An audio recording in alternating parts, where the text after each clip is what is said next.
할렐루야. 참 포도나무 예수님. 주보를 만들면서 저는 자신만만하게 사진 한 장을 찍었습니다. 개회사 때 소개해드린 사진은 어제 바뀐 것이에요. 원래는 덕암영문 옆 여기 과수밭에서 찍은 이 사진을 제가 올려놨었습니다. 자신만만하게 저는 저게 포도꽃인 줄 알았어요. 포도밭인 줄 알았어요. 포도밭하고 비슷하더라고요. 이게 줄기가. 그래서 주보에 사진을 떡 올려가지고 이제 뭔가 좀 이상하긴 한데 잎이 좀 다르네 하고 이항숙 사관을 보여드렸더니 저거 감나무인데요? 아니 배밭인데요? 배라고 하시더라고요. 그래서 저게 포도밭이 아니고 배밭인지 어제 알았어요. 전 세계의 과일 생산량의 3분의 1을 차지하는 아주 모든 사람들이 좋아하는 과일이 무엇일까요? 바로 오늘 본문에 나오는 포도입니다. 참 탐스럽죠? 꽃은 좀 볼품이 없어요. 포도 주요 생산국은 이탈리아, 프랑스, 스페인이라고 합니다. 그 세 나라가 포도의 한 35%를 생산한다고 합니다. 포도주를 많이 만들잖아요. 그리고 포도하면 또 생각나는 게 저희 그 옥천의 할아버지도 포도 농사를 지으셨는데 되게 힘드셨던 것 같아요. 늘 허리를 이렇게 숙이시고 이렇게 일을 하셨던 게 기억이 나죠. 과일 중에 가지치기, 전지 작업이라고도 하는데 그게 손이 제일 많은 가는 농사가 바로 이 포도 농사라고 합니다. 포도 나무 자체가 다른 나무에 기대 살아야 하기 때문에 그렇다고 해요. 받침대 같은 것에 의지하지 않고서는 스스로 이렇게 높이 뻗지를 못한다고 합니다. 하늘로 오르지 못하는 그 포도나무의 연약함 때문에 전지를 늘 해줘야 된다고 그래요. 그래서 땅을 원래는 기어 이렇게 가거나 기거나 태양을 향해 치솟지 못하기 때문에 금방 그 포도나무는 말라버리거나 또 열매를 맺어도 쉬고 떨궈서 먹지 못하는 게 되고 만다고 해요. 들포도가 주로 그렇다고 합니다. 따라서 포도송이가 주렁주렁 사진에 보시는 것처럼 잘 열리려면 가지치기를 자주 해야 되고 또 햇볕도 많이 쬐야 한다고 합니다. 모든 농사가 그렇지만 포도 농사는 정말 힘이 드는 것 같아요.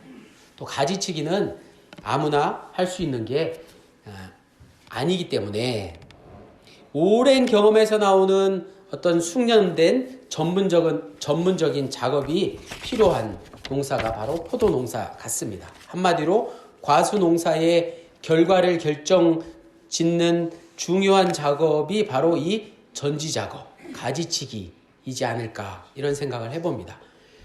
열매를 맺지 않는 가지는 그 자체로도 쓸모가 없을 뿐만 아니라 뿌리에서 빨아 올리는 영양분을 쓸데없이 소모해버리기 때문에 열매를 맺는 다른 가지에 있어서도 좋지 못한 것이죠. 방해가 되는 거예요. 따라서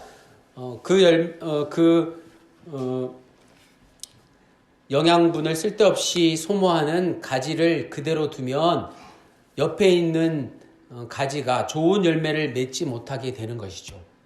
따라서 좋은 열매를 더 풍성히 맺게 하기 위해서는 열매를 맺지 못하는 가지는 아쉽지만 마음이 아프지만 잘라버려야 하는 것입니다. 나무를 병들게 할 수 있기 때문에 그렇습니다. 오늘 설교의 핵심이 바로 이것입니다. 좋은 열매란 무엇일까요? 좋은 열매를 맺는다는 말은 무슨 뜻일까요?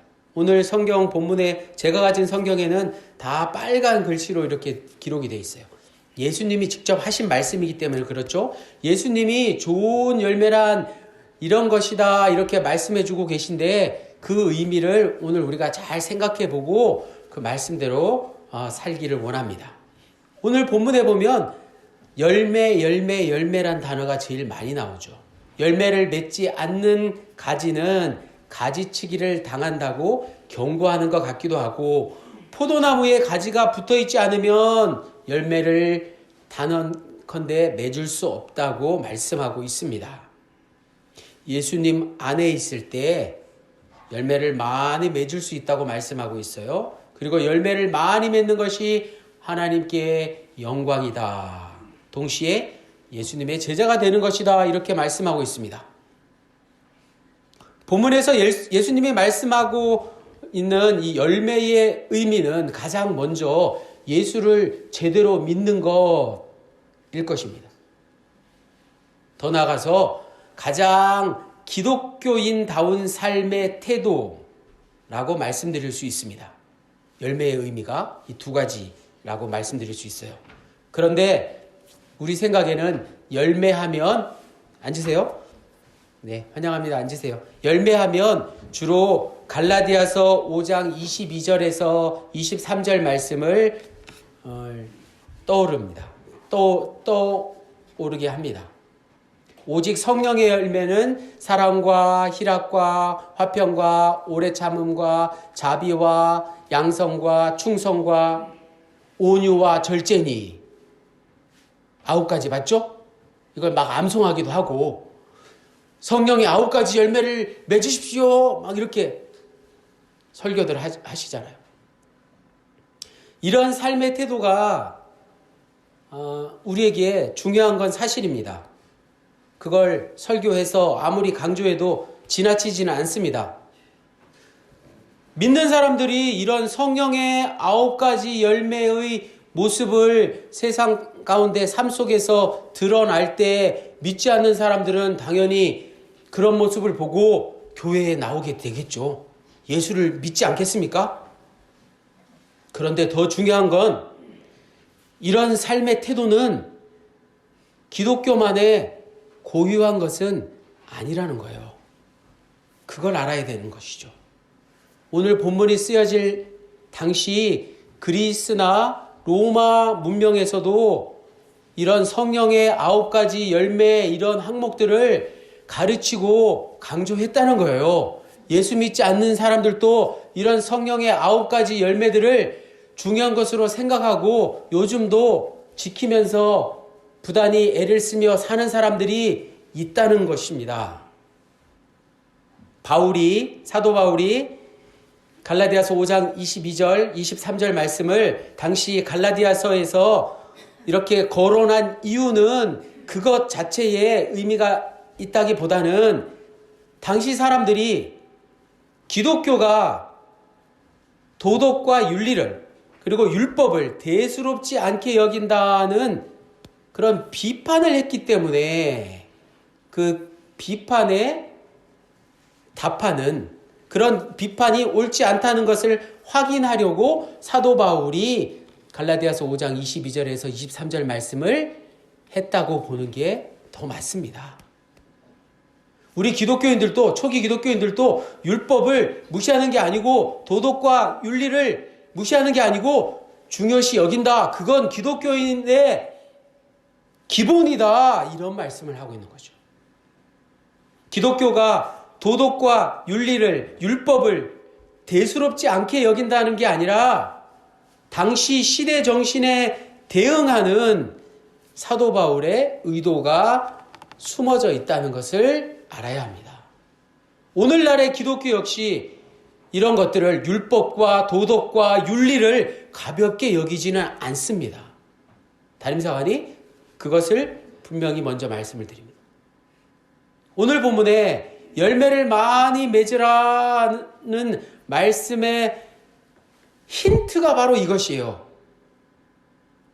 우리가 얼마만큼 많이 다른 사람을 도와주고 구제하고 또 봉사활동을 하고 아무리 착하게 살아도 우리가 이웃들에게 얼마만큼 따뜻한 말을 전하고 친절하게 대해도 또 우리가 사회의 악과 싸우며 사회 정의를 위해서 얼마만큼 희생하고 투쟁했어도 그런 것들이 오늘 본문에 예수님이 하시는 말씀의 핵심은 아니라는 거예요. 예수님의 말씀의 핵심은 지금부터입니다. 따로 있다는 사실이에요. 예수님의 말씀은 담임사관이 자주 말씀드리지만 공자님 말씀이나 맹자님 말씀이나 석가님의 말씀, 성인들의 말씀을 뛰어넘는 정말 차원이 다른 말씀이라는 것이죠. 그걸 우리가 오늘 이 설교 시간에 알아볼 수 있기를 원합니다. 그런 말씀들은 굳이 예수를 믿지 않는 세상 사람들도 부단히 노력하며 세상을 책임적으로 살아가려는 사람들이 감당하고자 하는 항목들이라는 것이죠. 세상을 착하게 바르게 사는 사람들이 예수 믿지 않는 사람 못지않게 우리 주위에 있다는 거예요. 도덕적인 삶, 윤리적인 삶이 무의미하다는 말씀이 결코 아닙니다. 죄송한 말씀이지만 예수 믿는 사람들은, 기독교인들은 당연히 도덕적이고 윤리적인 삶을 살아야 마땅한 것입니다. 그러나 그게 우리 믿음의 신앙의 핵심은, 본질은 아니라는 거예요. 다 함께 금주의 요절 말씀, 주보에 있는 요한복음 15장 5절 말씀을 같이 읽겠습니다. 시작. 나는 포도나무요 너희는 가지라. 그가 내 안에 내가 그 안에 거하면 사람이 열매를 많이 맺나니 나를 떠나서는 너희가 아무것도 할 수 없음이라. 이 말씀 잘 생각해 보십시오. 만약 본문이 말하는 열매가 도덕의 열매라면, 윤리의 결과라면 나를 떠나서는 너희가 아무것도 할 수 없음이라는 예수님의 말씀은 공허한 이야기가 될 수 있습니다. 왜냐하면 예수님을 떠나서도, 예수 믿지 않는 사람들도 세상에서 이런 열매들을, 도덕적인 윤리적인 선한 열매들을 맺을 수 있기 때문입니다. 잘 생각해 보니까 교회 다니지 않는 사람들이 좀 부끄럽지만 예수 믿지 않는 사람들도 얼마든지 착하게 살고 있다는 거예요. 오늘 본문에서 열매를 강조하는 이유는 예수님과 연결되어 있다는 것을 강조하기 위한 말씀이라는 것입니다. 예수님과 연결되어 있다는 것이 무엇일까요? 포도나무의 가지가 포도나무와 연결되어 있다는 것. 본문이 말씀하고 있는 열매는 예수님에게 연결되어 있는 사람들, 우리 예수 믿는 사람들에게만 나타날 수 있는 삶의 근원적인 능력입니다. 열매가 무엇이라고요? 삶의 근원적인 능력. 그게 무엇일까요? 그게 복음의 핵심 아닙니까? 삶의 근원적인 능력은 죄와 죽음으로부터 자유함을 누리는 것입니다. 죄와 죽음으로부터 자유해지는 것, 해방되는 것 말이에요. 먼저 죄란 것은 자기 절대화를 말합니다. 자기가 절대적으로 옳다는 거예요. 자기가 한 말은 무조건 옳다는 것입니다. 그리고 자기를 높이는 것이죠. 심지어 자기를 우상화시키는 겁니다. 요즘 영찬이 영인이가 보는 그 유튜브 같은 데 보면 우상들이 많이 나와요. 아이돌이. 영찬이 영인이가 아이돌을 얼마나 좋아하는지 몰라요. 영인이는 아이돌이 되고 싶다고까지 말하기도 합니다. 아이돌이 우상이에요. 그리고 TV 같은 데 보면 예쁜 그 여자를 보고 뭐라고 그래요? 여신이라고도 해요. 사람인데 어떻게 신이 될 수 있어요? 예쁘다고 신이 됩니까? 여신이라는 말을 우리가 쓰고 있다는 거예요. 참 이게 놀랍지 않습니까? 자기를 신의 경지까지, 하나님의 경지까지 올리는 그런 가장 죄악된 말일 수 있다는 거예요. 자기 절대화는, 자기를 우상화시키는 것은, 자기를 높이는 것은 이처럼 매력적인 것입니다. 자기를 높이려고, 자기를 우상화시키려고 거짓말을 함에도 불구하고 사람들은 그 높은 사람을 향해서 아첨하고 잘 보이려고 합니다. 그런 인정을 받기 위해서 모든 사람들이 전력 투구하며 살고 있지는 않습니까? 그래봤자 피조물이라는 사실인데요. 피조물이라는 사실을 깨닫지 못하고, 피조물은 결국 창조주이신 하나님 앞에 아무것도 아닌 존재입니다. 그래서 자기 절대와 자기를 높이고 자기를 우상화시키는 것이야말로 죄의 근본이자 가장 큰 죄인 것입니다. 자기를 파괴시키는 것이죠. 예수 믿는다는 게 뭡니까? 예수 믿는다는 것은 이처럼 자기를 절대화시키고 자기를 높이고 자기를 우상화시키는 모든 것들로부터 해방되는 것, 자유함을 누리는 것, 바로 그것 아니겠습니까? 예수 그리스도를 믿고 구원을 얻었는데, 진정한 행복을 누렸는데 자기를 높이는 일 따위가 무슨 소용이 있겠습니까? 다음으로 죽음이란 것은 우리를 허무하게 만들고 절망에 빠지게 만듭니다. 이 세상에 어떤 것도 여기서 벗어날 수 없습니다.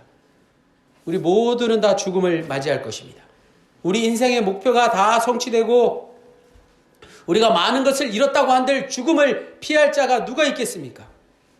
이 사실을 깨닫지 못한 사람은 정말 생각이 없는 것이라고 말씀드릴 수 있습니다. 그러나 예수 믿는 사람들은 바로 그 죽음의 허무와 절망으로부터 이미 자유로워진 사람들입니다. 왜 그렇습니까? 십자가의 죽음을 이기시고 3일 만에 부활하신 예수 그리스도를 믿는 자들이기 때문에 그렇습니다. 죄와 죽음으로부터의 해방이야말로 예수님을 믿는 사람들이 지금의 삶 가운데 맺어야 할 가장 중요한 열매인 것이,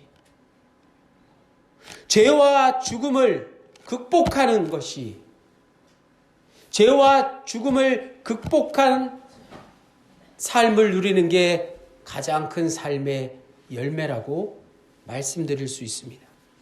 그것을 통해서만 우리는 이 세상을 새롭게 보고 새로운 능력으로 살아갈 수 있게 되는 것입니다. 나에게 어느 날 갑자기 나타난 정말 너무 내가 좋아하는 사람과 함께 살게 되었다고 생각해 보세요. 제가 이양숙 사관님을 처음 만났을 때 그런 느낌이었어요. 정말 사랑하는 사람이 내 곁에 있을 때 온 세상이 새롭게 보이는 그런 느낌 말이에요. 우리 예수 믿는 사람들은 늘 그런 느낌으로 하루하루를 살아가고 있는 것이, 죄와 죽음으로부터 자유함을 누리는 삶을 우리는 살게 되었다는 사실을 다시 한번 깨닫기 원합니다. 한 주간 설교를 준비하면서 제가 존경하는 김영봉 목사님의 작은 책 한 권, 목사가 목사에게 라는 책의 앞부분, 서론을 그대로 읽어드리겠습니다. 한 세대 전만 해도 물량적인 성공을 이룬 목회가 되지 않으면 실패로 간주했습니다. 교회의 규모가 목회의 실력이라고 여겼습니다. 교인들도 큰 교회를 다니면 자랑스럽게 생각했습니다. 자본주의의 민낯이 드러나자 자본주의의 역기능인 천민 자본주의 속에서 자라난 성공지향주의가 교회 안에까지 들어와서 전염되었습니다. 전염시키기 시작했습니다. 쉽게 말해서 교회나 교인이나 모두 이 성공주의에 빠져서 성공 바이러스에 걸려서 성공이 아니면 실패라는 생각에 사로잡혀 버리게 된 거예요. 복음은 그런 성공을 이루기 위한 수단으로 왜곡되고 말았습니다. 복음을 있는 그대로 혹은 복음을 더 심도 있게 깊이 다루면, 복음에 대해서 좀 더 깊이 말씀을 전하면 비아냥 소리를 듣게 되어버렸어요. 그런 건 교회 현장에 맞지 않습니다. 교회에 통하지 않습니다. 여기서 통하지 않는다는 것은 물량적인 성장, 외형적인 성장에 도움이 되지 않는다는 뜻이었습니다. 현장에서 통하려면 좀 교인 수도 늘리고 교회 건물도 좀 크게 짓고 하려면 복음을 어느 정도 왜곡시켜도 된다는 참으로 무서운 말이었어요. 그 어느 정도가 바로 우리에게 덫이 되고 말았습니다. 복음의 본질을 내어주고 성공과 성장만을 향해서 질주한 한국교회는 짧은 시간 만에 세계가 놀랄 그런 물량적인 외형적인 성장을 이루기는 했습니다. 세계에서 규모가 가장 큰 교회 중에 한국 대형교회가 많이 있다는 게 그걸 증명합니다. 하지만 한 세대가 지난 지금 한국교회의 모습을 돌이켜보니까 그것이야말로 악마와의 거래였다는 게 들통나고 말았습니다. 대형화된 교회는 대형 사고들을 만들어내고 있습니다. 신문, TV, 뉴스에 교회의 그런 모습들이 나오지 않습니까? 얼마나 안타까운 일들입니까? 잘못되었다는 것을 깨닫기 시작했을 때, 돌이키기에는 이미 교회가 너무 몸짓이 커져버렸고 본질에서 너무 멀리 벗어나 있었다는 사실입니다. 지금 한국 교회는 너무 덩치만 커버린 이 교회는 가장 신뢰할 수 없는 집단으로 세상 사람들에게 인식되고 말았습니다. 영화나 드라마를 보면 교회 다니는 사람들이 악역으로 나오게 되고 말았어요. 예전에는 착한 사람으로 나왔는데 말이에요. 이게 어떻게 된 일입니까? 여러 가지 해법들을 모색하고 대안이라고 내어놓아도 가장 근본적인 원인을 해결하지 않고서는 또 언젠가는 침몰할 것입니다.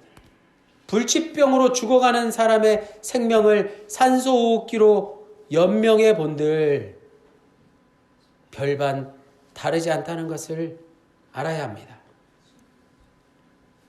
우리에게 희망은 있습니다. 그 희망이 무엇일까요?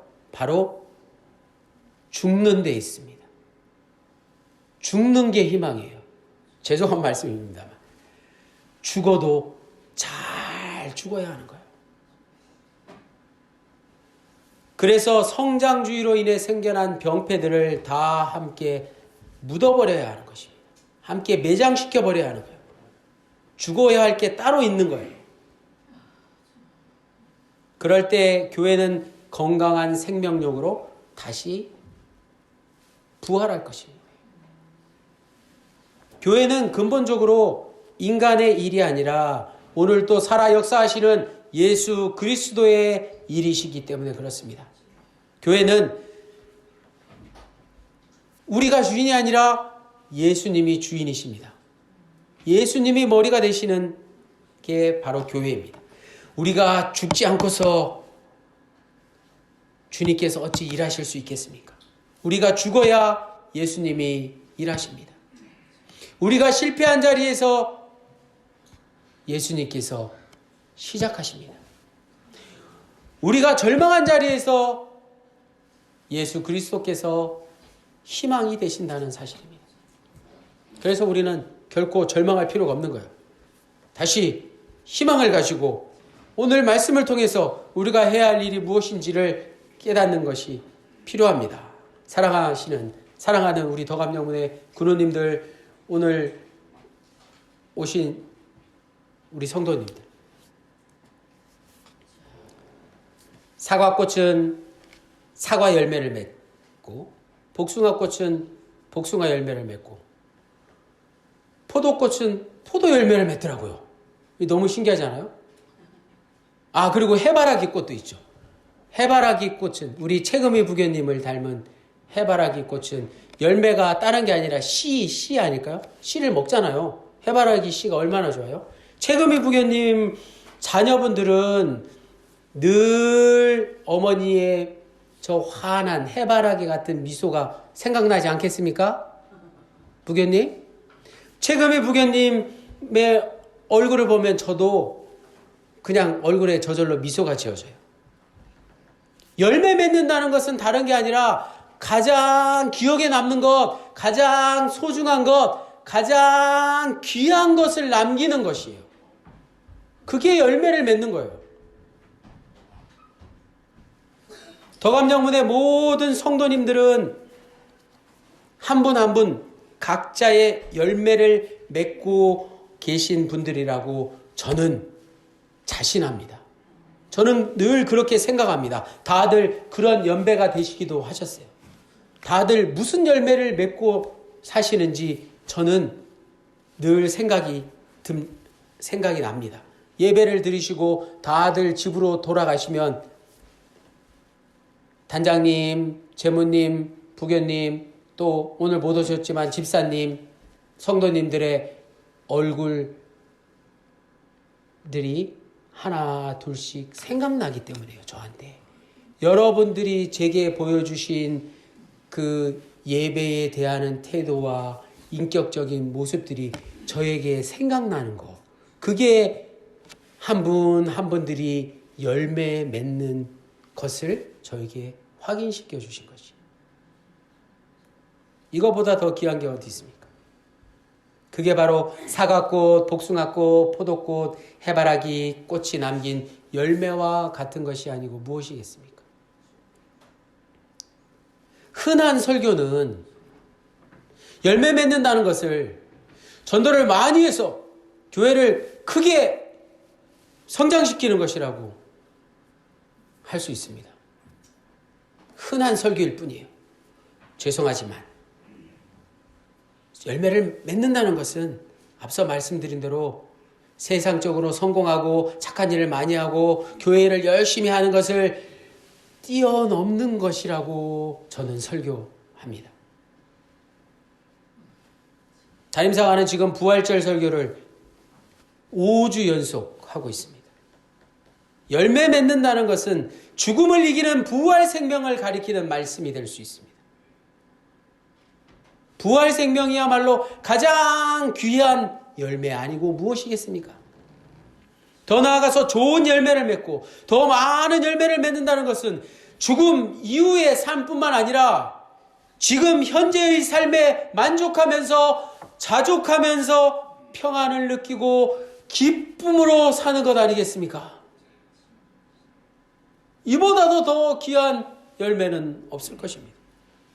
죽음 이후나 지금 현재나 포도나무 가지와 같은 우리가 거짓이 아닌 참 포도나무이신 예수님과 항상 붙어 있어서 생명을 누릴 수 있기 때문입니다.